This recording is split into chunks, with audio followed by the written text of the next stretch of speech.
Hi friends, చాలామందికి దేవుడు ఎప్పుడు గుర్తొస్తాడో తెలుసా? ఈ స్టోరీ వినండి.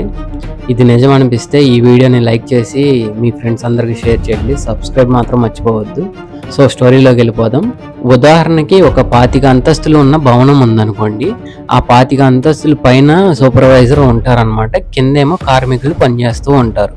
ఈ సూపర్వైజర్ పైనుంచి కార్మికుల్ని పిలుస్తూ ఉంటాడు. వాళ్ళు వినకుండా పని చేసుకుంటూ ఉంటారనమాట.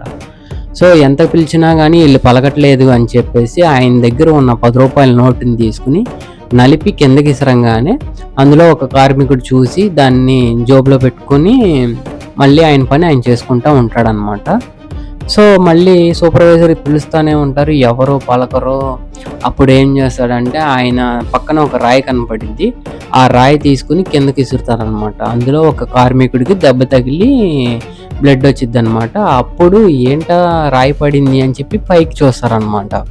అప్పుడు ఆ సూపర్వైజర్ పిలుస్తున్నది కనపడిద్ది అనమాట. సో మనలో కూడా దేవుడు వరాలు ఇచ్చినప్పుడు, దేవుడు పట్టించుకున్నప్పుడు ఎవ్వరూ పట్టించుకోరనమాట. వీళ్ళకి ఏదైనా కష్టం వచ్చినా, ఏదైనా బాధ వచ్చినా, ఏమైనా అయినా అప్పుడు దేవుడి దగ్గరికి వెళ్ళిపోయి దేవుడి దగ్గర బాధపడుతూ ఉంటారనమాట. సో ఇలాంటి ఇంట్రెస్టింగ్ స్టోరీస్ గురించి నా ఛానల్ని సబ్స్క్రైబ్ చేయండి. ఈ వీడియో మీకు నచ్చినట్టయితే లైక్ చేయండి. నెక్స్ట్ వీడియోలో కలుద్దాం. Bye bye.